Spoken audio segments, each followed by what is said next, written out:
All right. Welcome to another episode of the Wild Strength Podcast. Today, my guest is Austin Womack, and his walk-up song is Swag Surfin'. Oh, yeah. Oh, yeah. Get you hyped. I actually have not heard the song in forever. I don't want to stop it.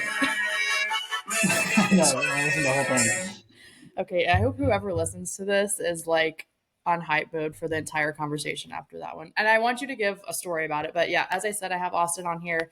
Introduce yourself. Tell him a little bit about why you chose that walk up song, like we were talking about it beforehand.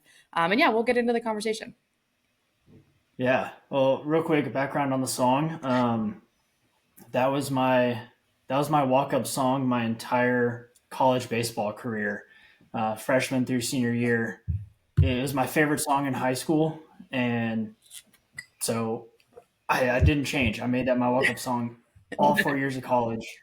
And that was way back in the day before, kind of got popular again over the last few years, like in college football and stuff. So pretty proud of my OG fandom for flag surfing.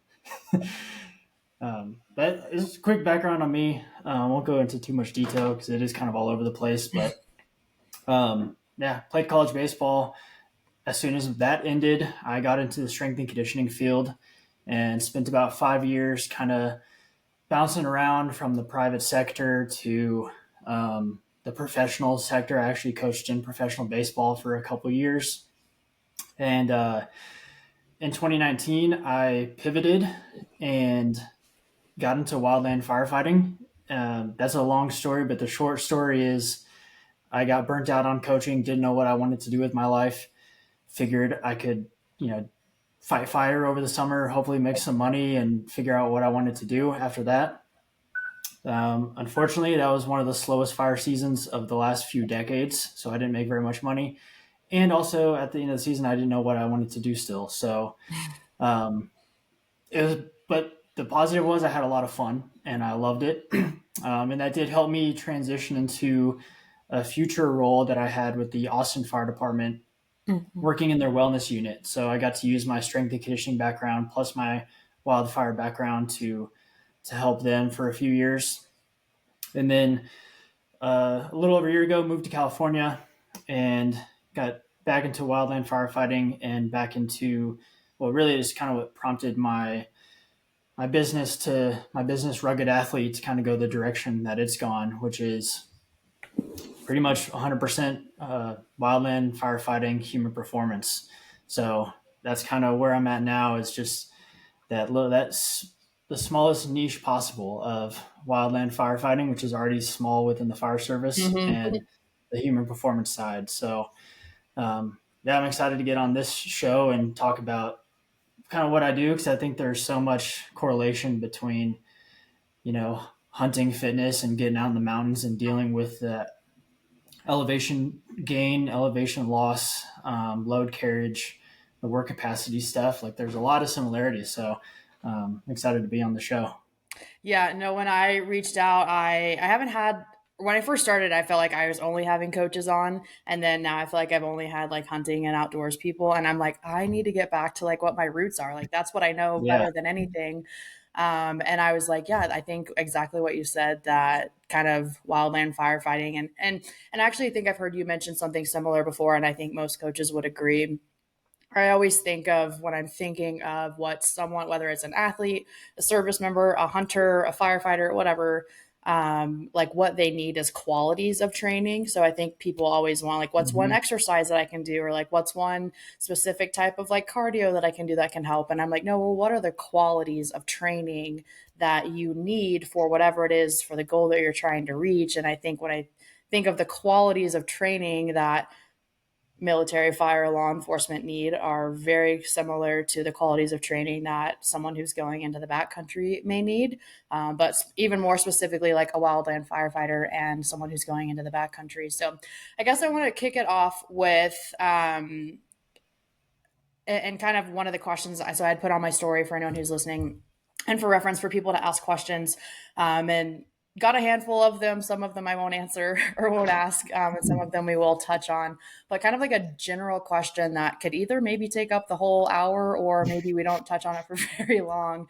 It was specifically like what would you do to train for a wildland firefighter, which goes back really to the qualities that I was just mentioning. But I'm curious just to ask you and your thoughts, like what are the main qualities of training? And you can even expand on what the qualities are for those that are listening, that Mhm. you would choose for someone who is, we'll just use for general terms of the podcast, like training to be in the mountains.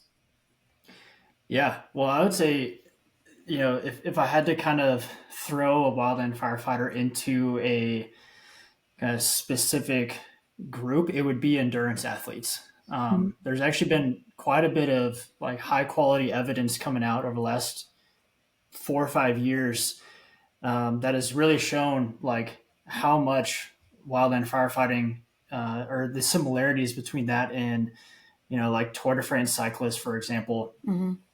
Study one of my favorite studies I like to reference all the time is from Dr. Brent Ruby. He's out of the University of Montana, and what he did was he used the same methods and technology to measure energy expenditure that was previously done with Tour de France cyclists. Okay. And what they found was Tour de France cyclists, on average, have about 6,000 calories of total energy expenditure. And for wildland firefighters, it was usually in the 4 to 5,000 range, Okay. but it was also not uncommon for that number to exceed 6,200. Mm. So kind of right at that same average amount of Tour de France cyclists. Yeah, And like, I don't know about you, or I mean, when I hear about Tour de France, I think of like the most elite endurance, for sure. like Hmm. athletes in the craziest race. I mean, it's 22 days long. Like that's insane.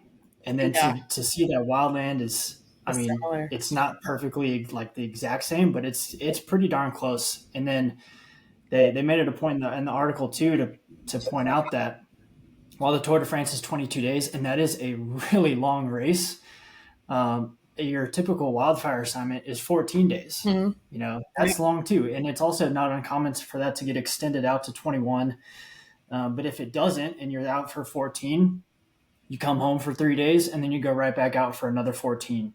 And you do that 14 and 3 cycle for pretty much 5 to 6 straight months. Hmm. So Yeah, that's it's, crazy. if you do look at it from like an energy expenditure standpoint, the metabolic demands, which there's been a lot of good research on that with like hiking on fire assignments and training hikes in particular. Again, those demands are high, especially when it comes to endurance. So when I look at that, like I guess like training avatar, it does match a lot with just what you would look at if you're training in endurance, whether that's a cyclist or a runner or something like that. The thing that's interesting, and this is the same I think with people that are in hunting and going out and doing big hunts out west. It's like now you're dealing with the mountains and you're dealing with load carriage. Mm. So there's this massive strength endurance component, this massive work capacity component, Hmm. and those are unique because those are oftentimes kind of butting heads against that endurance or those endurance demands. And so finding ways to balance that out in your training, I think is really important, and it's honestly not easy. And a lot of that depends on individual fitness levels For and sure. Yeah. kind of where your background is from. I mean, for me, like I said, I was a baseball player, so for me, Very short twitch. 90, I was just Fast going twitch. 90 feet at a time, Yeah. like Yeah. sprinting. Anything over 180 feet, that was long distance for me. So when I got into running, years later Yeah. after my baseball career ended, yeah, it was a whole new thing going from like a strength and power background to Mm. an endurance background. And so it is tough to balance all of those, but I think having endurance as the foundation and really prioritizing aerobic capacity, I'd agree. that helps kind of build, like I said, that foundation that everything else can be built on top of, whether that's work capacity, more kind of your max strength stuff, or your muscular endurance, whatever you kind of need to focus on. It's all built on top of that endurance foundation. Yeah, no, I'd agree. And I'm going to make a funny comment. I actually was coaching, and I don't know, it sounds like your baseball experience did not do this. I was coaching at a high school just for like a year. I'd never go back to the high school setting ever, but it was like when I first got into coaching, and the baseball coach required the team to run anywhere from 1 to 3 miles like almost every day before they came to the weight room. And I'm like, for why? Like, why are you making them do this? But anyways, that's just like an old school baseball coach who fricking won the national championship 1 year and they ran. And so for 20 Mm-hmm. following years, they're going to keep doing the same thing and it never worked again. But anyways, that was just a personal rant. But I would agree that endurance is the base of all of those things. You mentioned work capacity, which I obviously am fully aware of what that is. But for those who aren't aware and don't really know how to train it. And I also agree that strength is a huge part of that because you do have the load carriage component of that. And where the work capacity comes in is you have to be able to carry that load for a long period of time, right? So if you can one rep max 500 pounds on your squat, like you're very strong, but can you do multiple reps with a heavier load? And so, for Yeah. how long can you carry X amount of weight? And that can vary, right? Depending on if I'm thinking about a hunting scenario, the longer my hunt goes on, the less food I have in my pack, the less water I have in my pack. So that varies. Obviously, that makes it a little bit lighter, so that helps. But for a wildland firefighter over time, like maybe you're maintaining the same weight over time, or you're even losing body weight because you're becoming dehydrated. So just being able to be prepared for any situation that you're in. But yeah, as far as work capacity goes and your mind, and I'll kind of give my input too once you share yours, what when you're working with people and even yourself, what do you feel is the best way to train work capacity? And there's not one specific way, right? There's many ways to skin a cat, but what things are you including to train that? I guess is what I'm asking. Yeah, I love this topic. Honestly, I could probably go the whole episode just on work Same. capacity. Um, I think to start off this answer, I want to define it because honestly, I mean, I've been in this industry for like 12 years now, and I honestly don't know if I have found like the best definition for work capacity because everyone kind of has like their own version of it, and I mean, people even just like look at the word work and have their own idea of what Well, what that is, and usually it comes back to their bias. definitely. Work could be strength if they're a strength person. Mhm. It can also be like that skinny marathon runner, because that's work to them. So I like to I kind of have two definitions: a simple one and a more like word vomit one.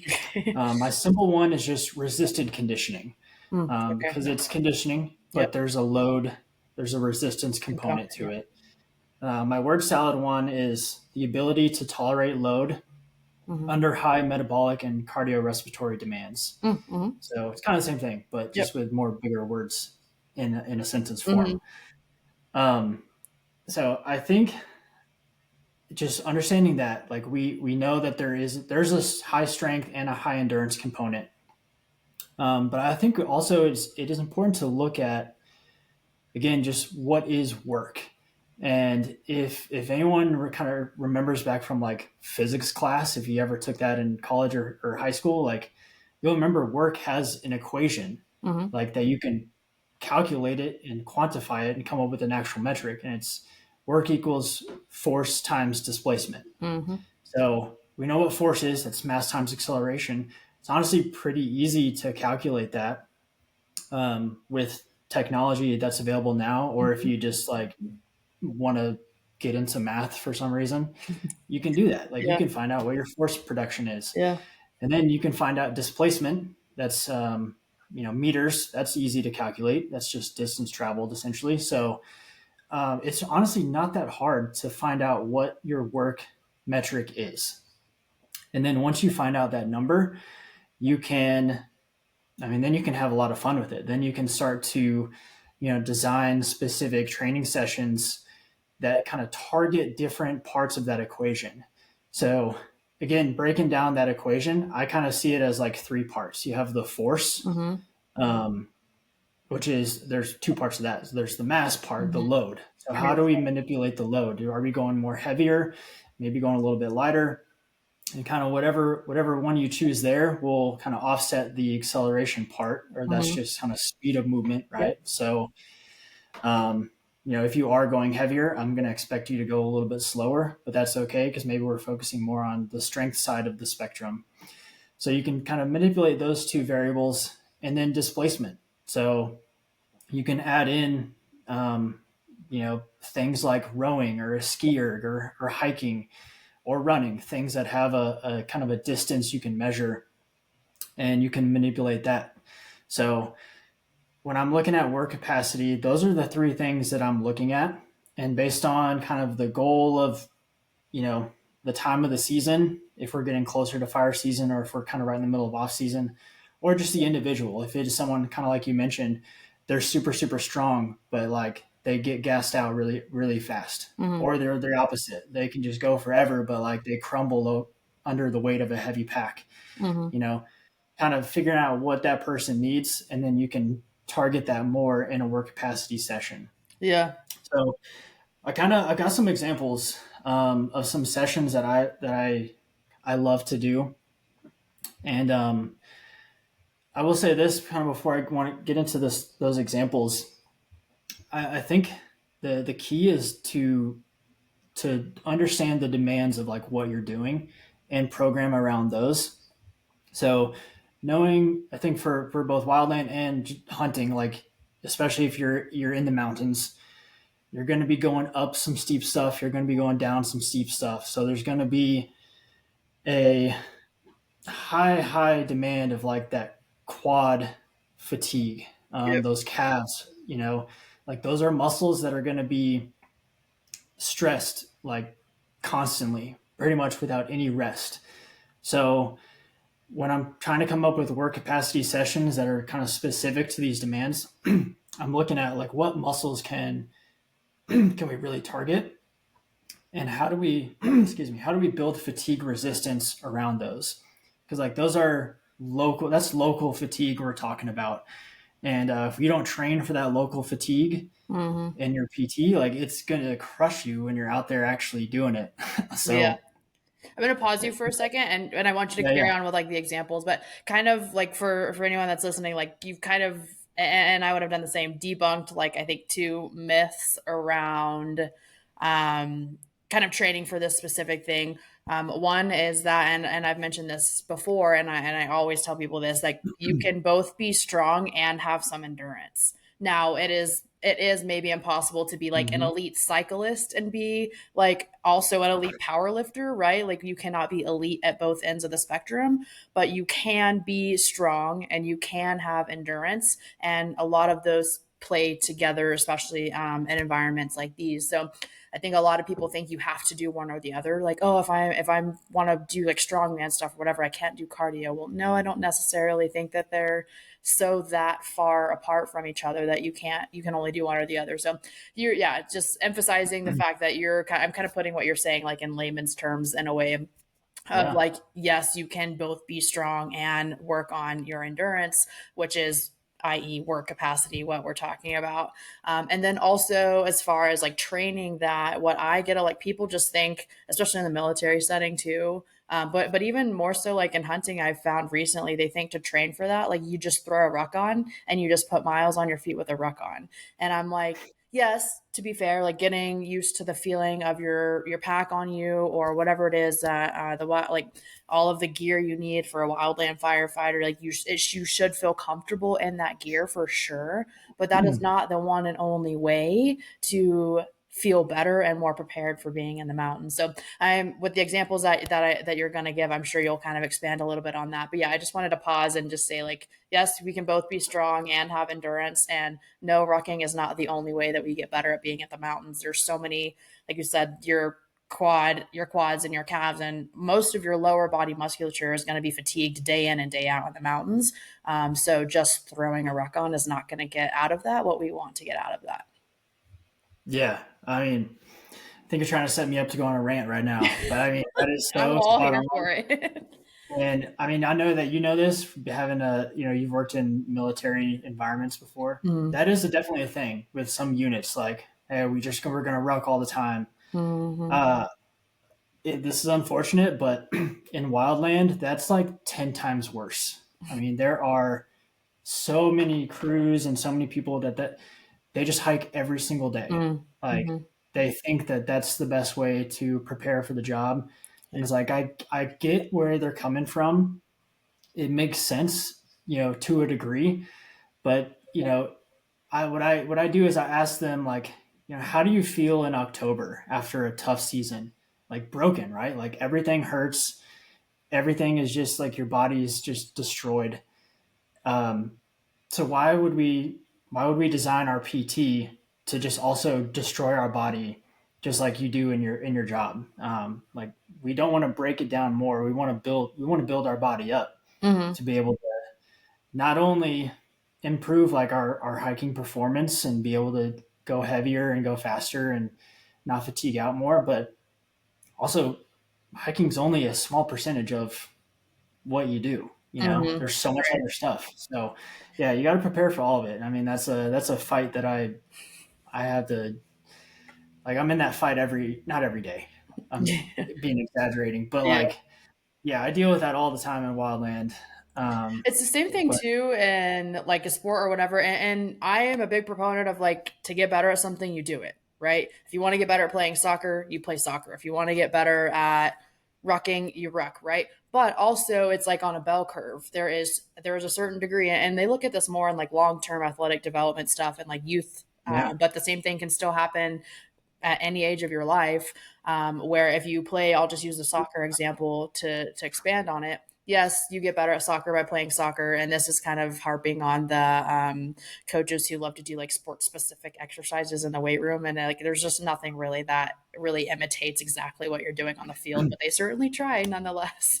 So yes, you get yeah, better at playing soccer by playing soccer, but there's a certain degree and a bell curve where if that's all that you're doing and that's all that you're focusing on and that's the only one thing that you're getting good at, there's so many other, back to the qualities of training, other qualities that you're missing that can become important at certain times in the game. And that's when injury comes into play. That's when like chronic or even like stress fractures and all that come into play, because you've now just done this one thing and you have not expanded your body's capabilities, and that it only knows this one thing now. So that was not that, you kind of missed the point there. So it's yes, you get better at soccer by playing soccer, but also like go outside of that scope and you can get better by adding more qualities to the things that you're training.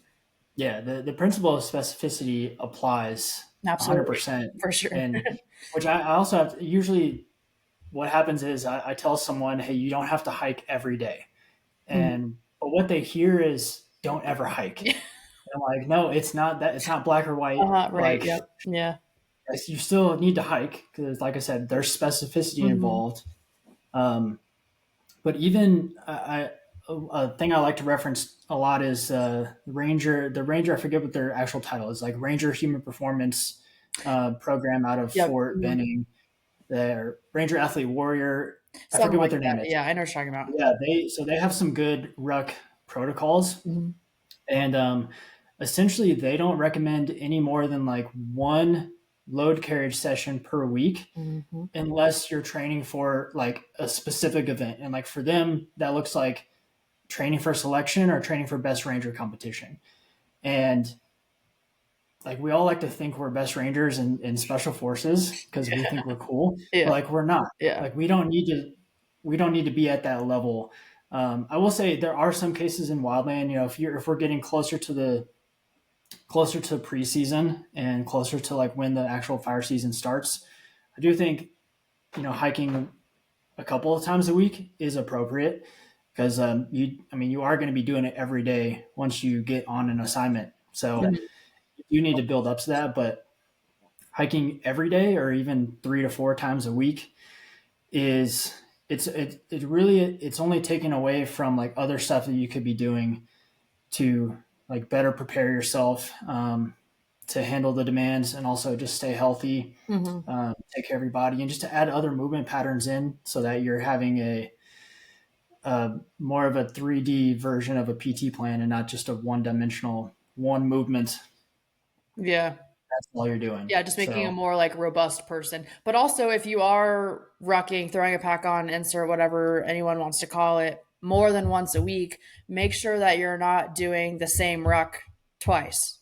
Right in the same week. Yeah. You can from like week to week, but and what I mean by that is maybe one is a really light one, 20 pounds. You just have a weight vest on, and maybe you're going for like a little bit longer distance. Maybe the other one, you put a really heavy pack on and you go for a shorter distance. And then over time, you can work that up. But don't throw your 80 pounds on 3 times a week and go for 80 pounds, 5 miles, 3 times a week. Like, essentially, that's not getting you any better either. That's a good point. I wanted to talk about that, but I forgot. So I'm glad you brought that Go up. for it. Because that's such a big deal. I mean, how many people they get done with their ruck or their hike, and then they just throw their pack in the garage and they don't touch it until the next hike. Yeah. And so it's the exact same weight. Yep. They do the same trail, the same route, the same speed, Mm-hmm. the same time of day. Like it's all the same variables. It's so easy to just change things up. Yeah, different add different weights. Do go different speeds. I like to do kind of like you would do like an interval run, but do it on an interval hike. Go 1 minute, try to cover as much ground as you can in 1 minute, and then take 3 to 5 minutes where you just kind of go at your normal pace, let your heart rate come down, and like practice that power hiking. Like that's big. Like now you're adding in some tempo into it. And another method I like to do, this is especially as for wildland, as we're transitioning from off season to preseason, and we're trying to increase our time on feet with a pack on. What I'll do is I'll combine running and hiking into the same session. So I'll do something like a 4 mile run, like a 2 mile out and back, Mm-hmm. and then you put your pack on, put your boots on, do a 4 mile hike, Mm-hmm. and then put your running shoes back on and do another 4 miles. So this is obviously if you've been building up to Right. handle Don't 12 start with miles on your that. feet. But it's like, so now we're increasing our time on feet, but we're also not just throwing a pack on and going for 12 miles and just kind Right. of jumping into too much volume or too much intensity too soon. So there's ways to handle your hiking and your rucking programming. Mm-hmm. And it's no different than strength training, right? I mean, imagine if your goal was I'm going to back squat more weight, but all you did was you put the same weights on, you did the same sets, same reps every week. Like everyone knows like that's not how you would improve your squat. But that's You how wouldn't people really do do. any Like strength. some people do that, thinking that that's how you get That's better, true. right? Some people do that. Which That's why we and need to tell them not. and I have this conversation with, I mean, anyone who's a coach, right? And I imagine you have to think similarly. Is and maybe just because we're involved in it, we went to school for it, it's our background, it's our job, whatever. Like to me, it just seems like such common sense. So then when people come to me with certain questions, I'm like, what?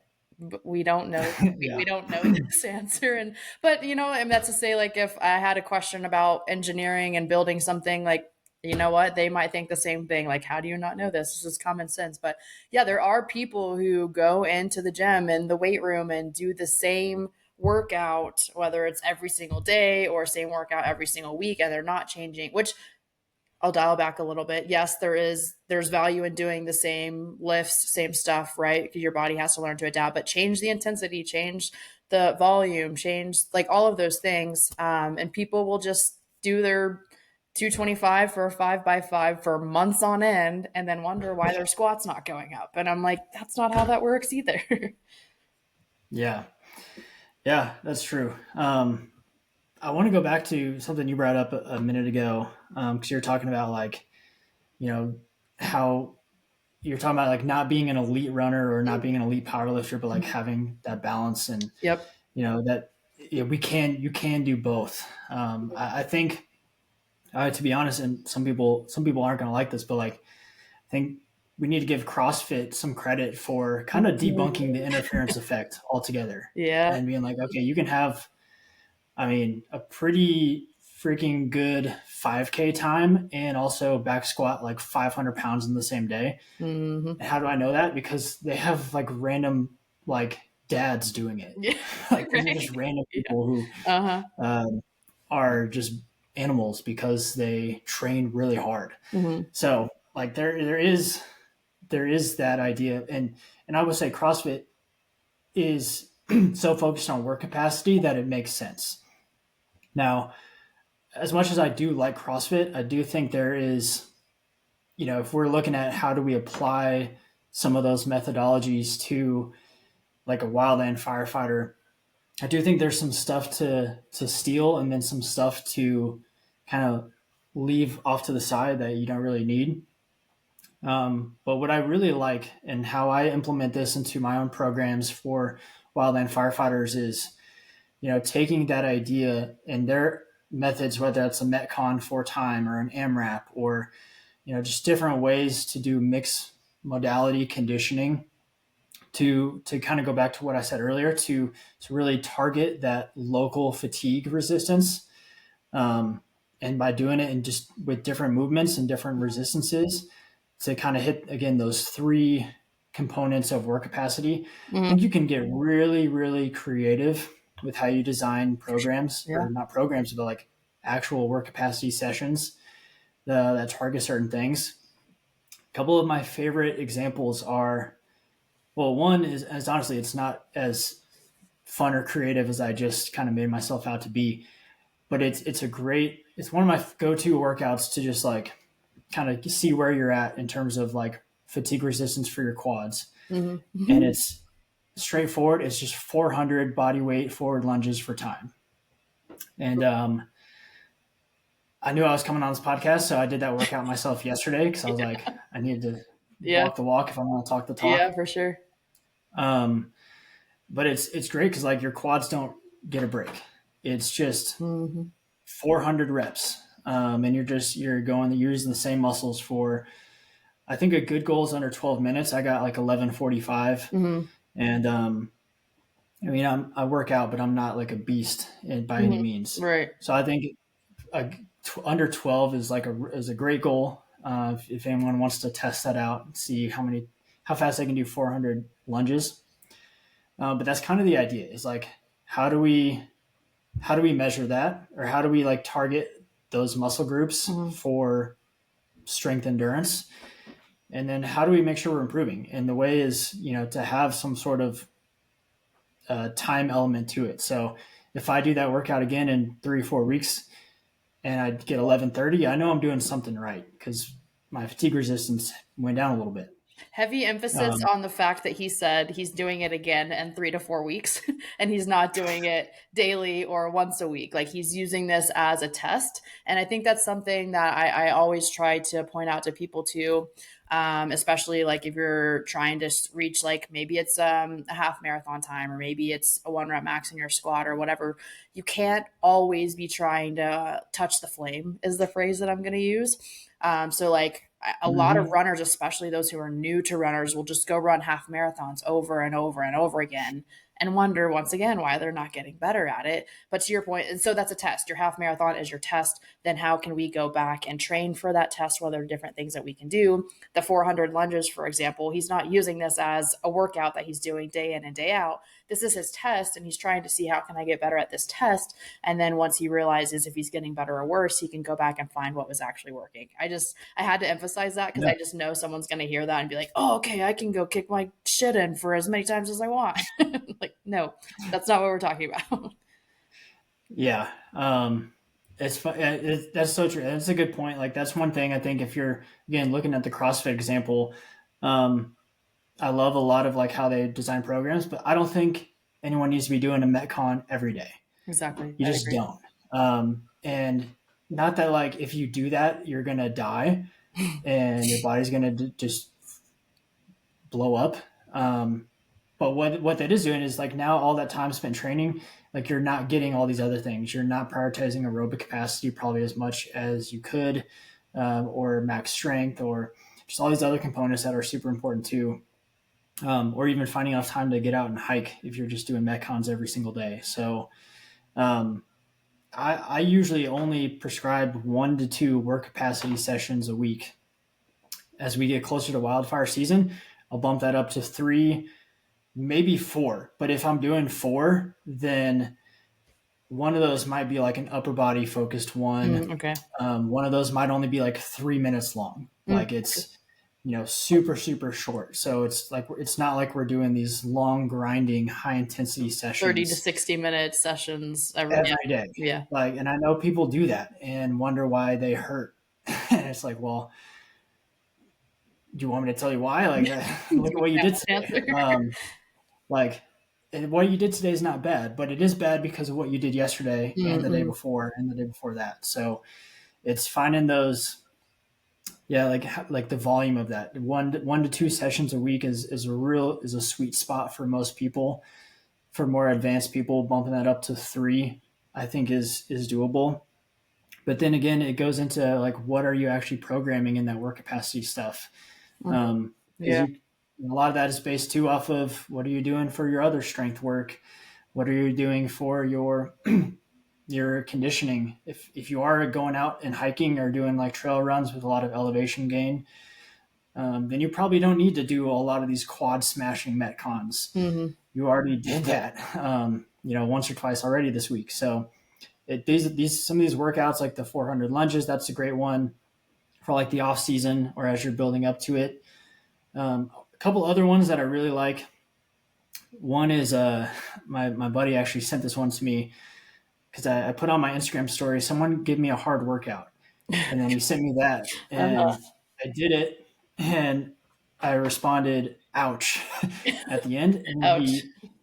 I forget exactly what he said. He said something like, um, "You're welcome," or like I don't know. He knew what he was telling me to do, and I don't know. It was tough, but basically, what he had me do was 100-calorie row for time Okay. with a 10-minute EMOM of 10 goblet squats with a 53-pound kettlebell.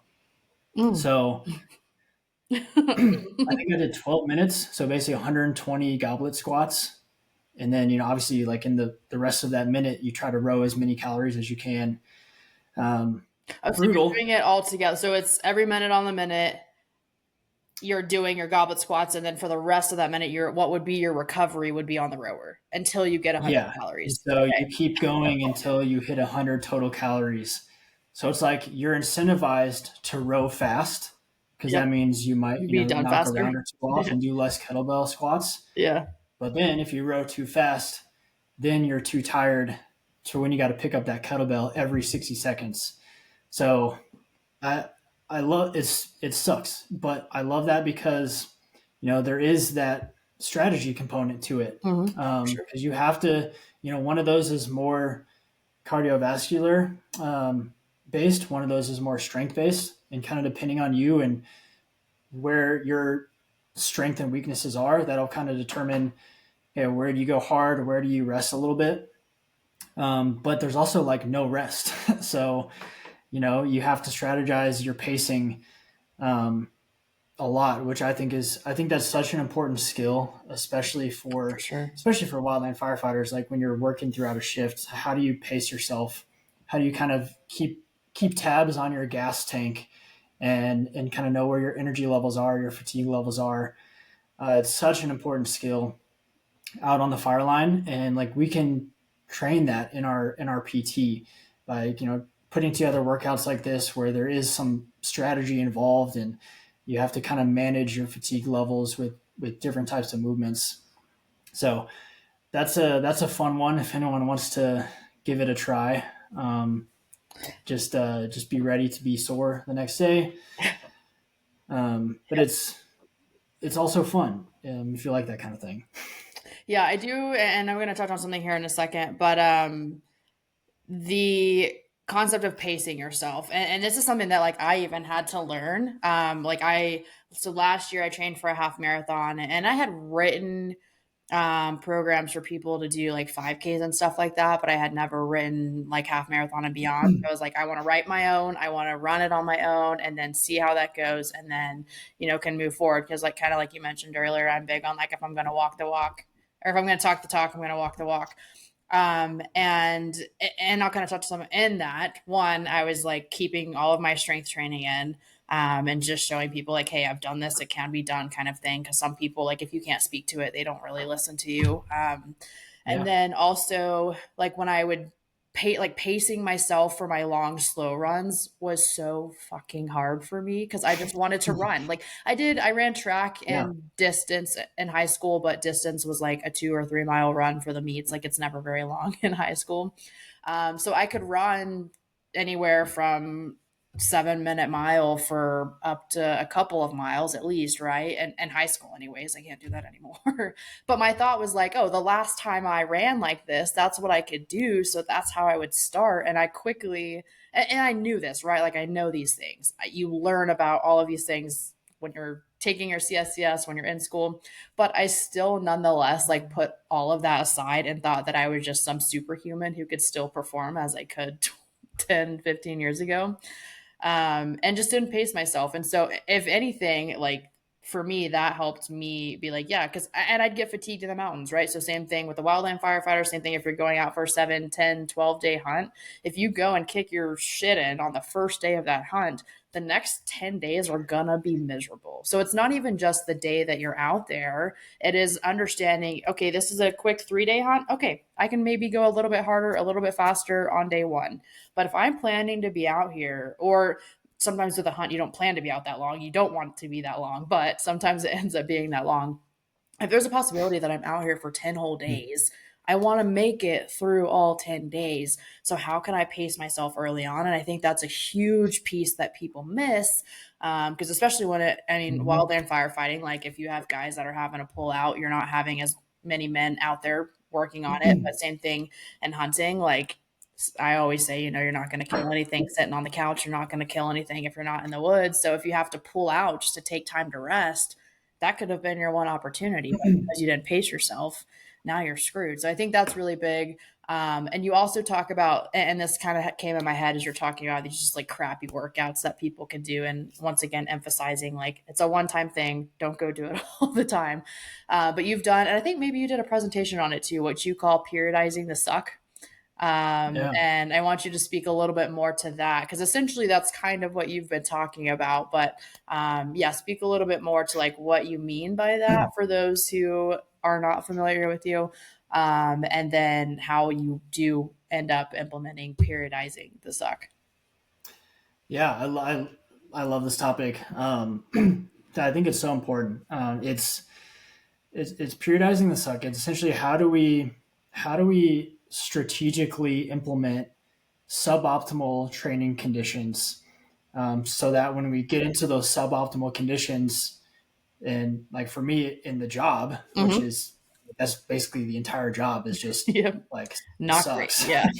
But it's like how do we take those elements and plug them into our PT in a controlled environment, because like in PT you can control the volume and the intensity and like how much you're doing and how hard you're doing it, um, and so it's really this balance between what I call, or I like to say it this way: there's two things I want to avoid. I want to avoid the embrace the suck, like far into the spectrum, like Mm-hmm. the Goggins mode, Yep. um, Yeah. because I mean anyone that has a background in strength and conditioning and knows like what spikes injury rates and everything, it's Goggins mode. Unfortunately, Mm. like that's what does it. And Yeah. so, but at the same time, I understand the value, the psychological value that For comes sure. from that style of training. Like there is, I believe that there's mental toughness that you can gain from PT and from doing hard Yep. stuff. I'd agree.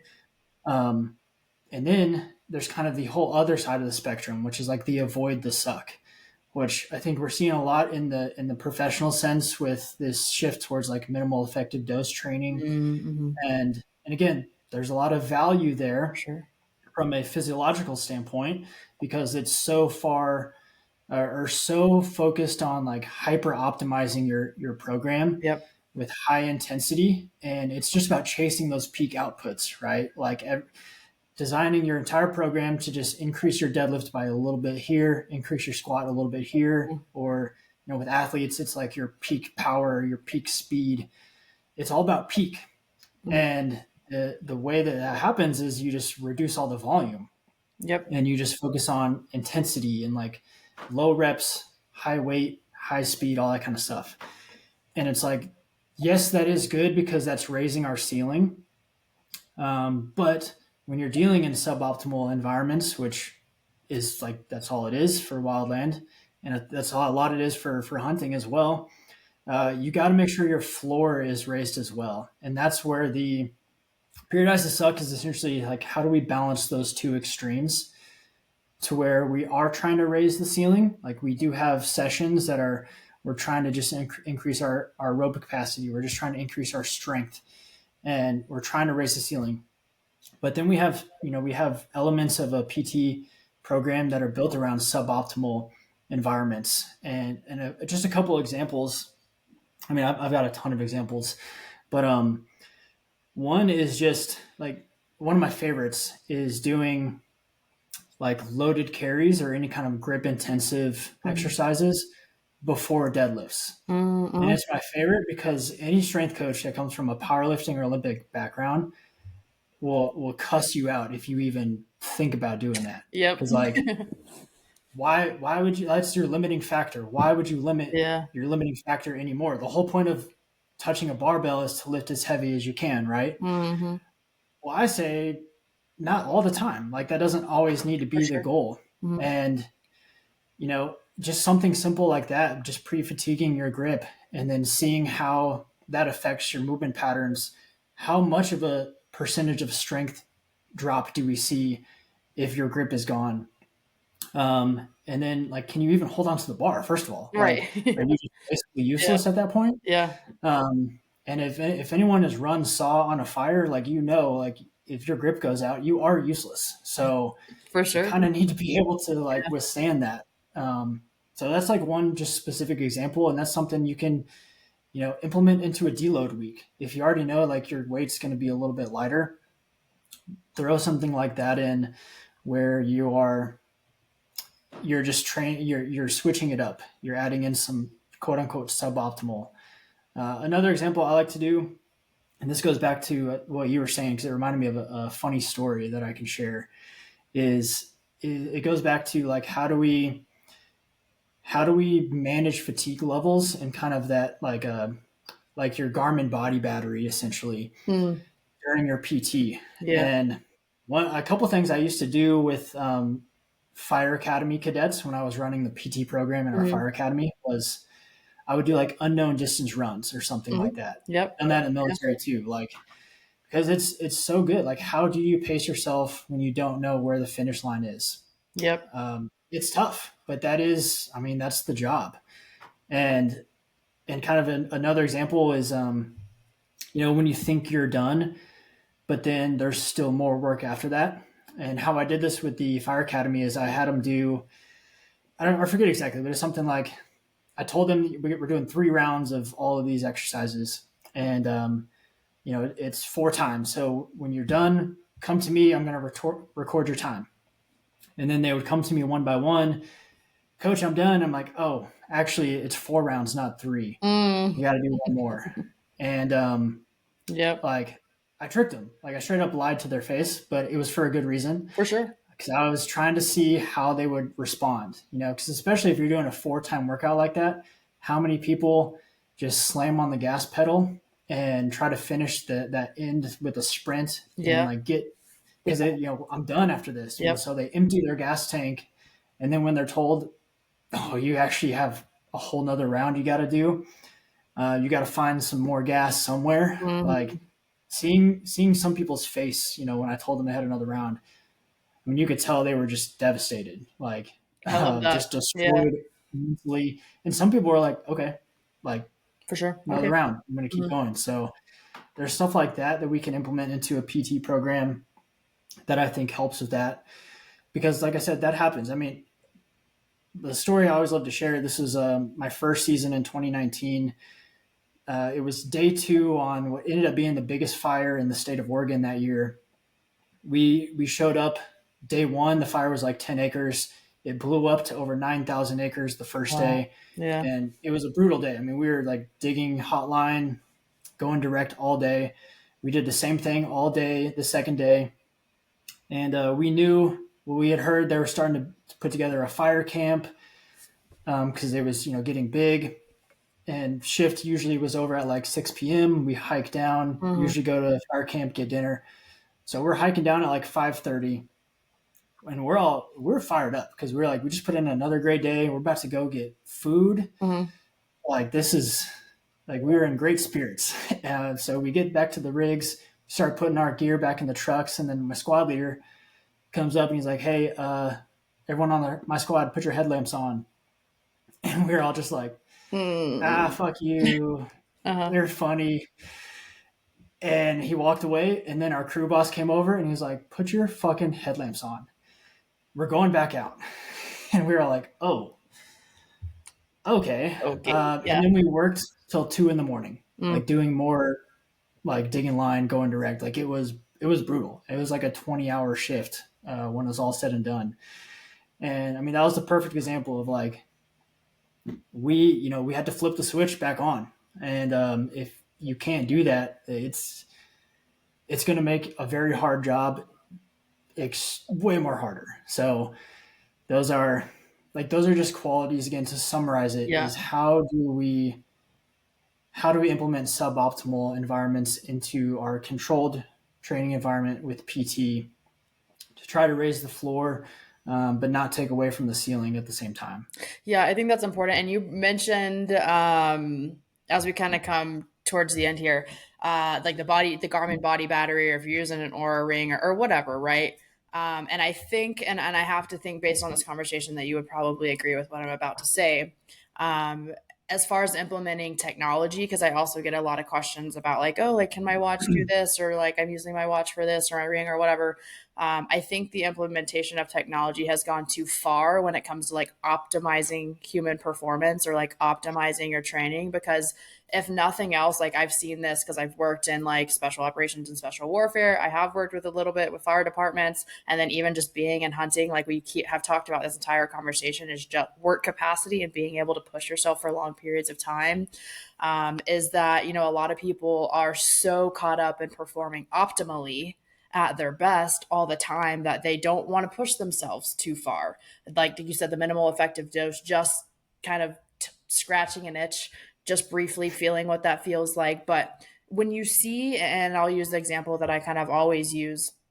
I was coaching in the Air Force Special Warfare Training Pipeline, and that was kind of my first exposure to seeing humans just push themselves to their limits. Like, and for those that are unfamiliar, it's like Mhm. before they're going into assessment selection and like what they have to do before they can actually get their berets and do their job. And to see, like, at first, and I was kind of younger in my coaching career at the time, and I remember going into that being like, oh my God, like, this is too much for these people. Like, why are they doing this? And the longer I was there, I once first was just amazed at what the human body can do. Like, I am grateful for that experience because it has since completely changed my like coaching philosophy and mindset, and entered into what I'm doing my PhD in now.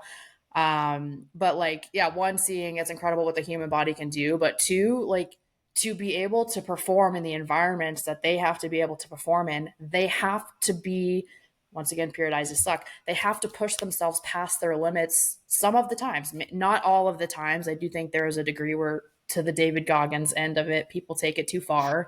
But you do really, and I'm just kind of emphasizing the point you made, you do have to really push yourself for mental reasons, because we know as coaches, and maybe a lot of people don't know this, but your mind will oftentimes give up before your body does. Your brain will say, I'm tired. I want to stop. I don't want to go anymore. So then your body is like, okay, let's slow down. But if you can work your mind to go through these sucky workouts or these sucky situations for longer than you think that you're capable of, if you just add that extra minute when you're already tired, or add those extra reps when you're already tired, or do that one workout that you don't want to do, or that extra round when you're already tired, your brain will be like, oh, I can still go further, or I'm still capable. I'm tired, yes, but I'm capable and I can still go further. So I think it's important to emphasize that there are so many people who want to do, like you said, the other end of that, and just perform optimally, just perform when I feel good, just perform when I'm at my best, when I've had enough rest, when my body scores at 100, when my sleep scores at 100. But these people, wildland firefighters, those in the military, law enforcement, they have to perform no matter what they feel like. So we still Yeah. have to continue to push ourselves in those environments so that we can do that. And that's my rant for that. But I just think, yeah, the implementation of technology has taken away, and even in sports, like some people would argue, oh, well, like at a game, you want every athlete to be feeling their best. I'm like, that's not real either. I think we're humans. Like there are going to be Yeah. days where we might wake up sick, even if the day before, like our body battery or whatever was at 100. We could get sick or something could stress us out or whatever. And the human component of it gets taken away so much now. And I just wish, like I always say, like I don't really care what your watch says, what your ring says, whatever. I can tell by the way you walked in the door today that you're feeling good, or I can tell by the way you walked in the door today that you're a little tired. So then I'm going to ask you. I'm not going to tell you to take a step back because you look tired. I'm just going to say, do you feel like performing today? If you do, push yourself even though you're tired. I don't care. You wanted to do it. If you don't, then don't do it. But there is value and going beyond what we think that we can do. And that's essentially the only way that you get better, in my personal opinion. Yeah, a great example. I actually just had a post about this like yesterday or 2 days ago, Mm-hmm. and I posted a screenshot of my Garmin body battery Mm-hmm. when I was on a fire assignment last year, and Oh, it I did see was that. Yeah. you could see 7 days, and every single day, a week straight, I was at like zero, Yeah. and Yeah. it was just a great visual example of like you're gonna be at your floor. Mm-hmm. But like you still got to put in a 16-hour day. So if you don't do hard stuff in your training, you're just straight up not going to be prepared to handle those demands. Mm-hmm. And but it's more, you can't just do hard stuff for the sake of doing hard stuff. There has to be strategy behind it. There has to be intent, and it has to balance out everything else. I just remembered another example, the last example I'll share on the periodize the suck. Mm-hmm. But this is one of my favorite ones because especially people in like the military and CrossFit and all this, they understand this example. But it's about Memorial Day Murph because everybody does it Mm-hmm. and almost nobody trains for it. They Mm-hmm. just show up on Memorial Day and they're with their buddies, their friends. They're Mm-hmm. competing. They just inherently want to beat everybody. So they go as hard as they can, and then they didn't do any running, the weeks leading up to it, or any weighted pull-ups or push-ups, and then Mm-hmm. all of a sudden they jump into 600 repetitions and wonder why either they get hurt or they're just so sore that they can't, train for a week afterwards. Mm-hmm. And like periodize the suck is really about like I still want you to do Murph on Memorial Day, and I want you to go as hard as you can, but I want you to spend the 3 or 4 weeks leading up to that doing a few sessions where you just train for that. Yep. You do some weighted vest workouts, you do some running, you do weighted pulls, like you do stuff just to make it not hurt as bad, but Mm-hmm. it's still going to be hard. Like Right. you're not taken away from that. And probably a more extreme example. This is a few years ago.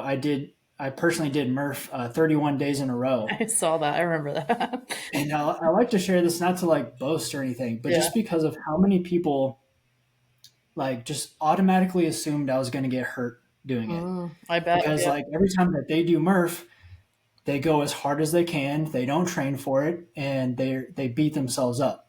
So they can't understand doing that 31 days in a row. Well, I didn't do what they do. The two ways it was different is one, I paced myself. Like I Mm-hmm. didn't just crush myself every day. I was, I think only a handful of them were under an hour out of the 31. So I wasn't like going as hard as I can. And two, I spent like 6 weeks training specifically to do 31 days in a row of Murph. So I didn't just wake up the first of the month and was like, you know what?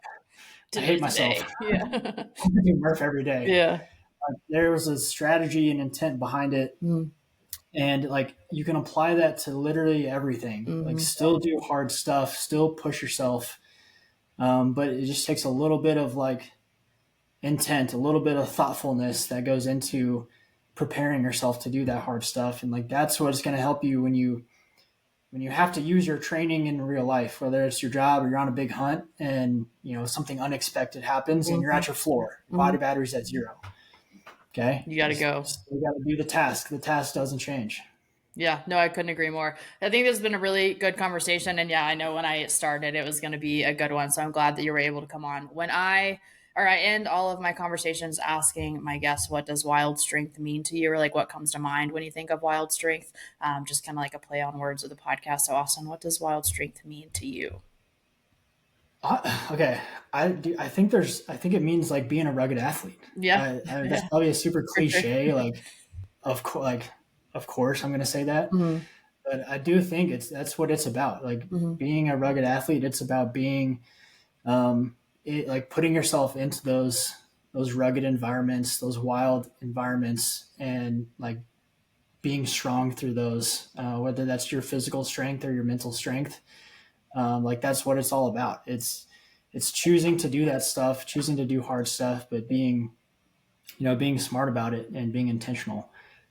So I don't know. I feel like No, that was that was perfect. such an easy answer, but like that's what I got. Yeah, no, that was perfect. And that's I would without using like rugged athlete specifically, like that's exactly what I would say. It's funny because some people will take it like the mental health route. Like I think wild strength is just being like mentally strong and persevering, and some people will take it quite literally, and other like it just yeah. I've enjoyed seeing the different directions that people take it, but to what you said is almost exactly what I would say. So I couldn't agree more. If people want to find you, if they have questions, if they want to follow up with anything, where can they find you? Yeah, the probably the number one spot would be Instagram. Just rugged athlete on there. I try to post as much as I can Mhm. on there and provide value, but also love to just talk. Like if anyone wants to shoot me a DM and ask a question or talk about training, that's this is my job. So Yeah. I love to do all that. My website is rugged-athlete-training.com. There's some more stuff on there, and then I do have an app membership that you can figure like there's more info on the website on there, but it's just all resources. So I try to put out as many resources as I can to just try to share as much value that I've been fortunate enough to gain over the last 12 years or so.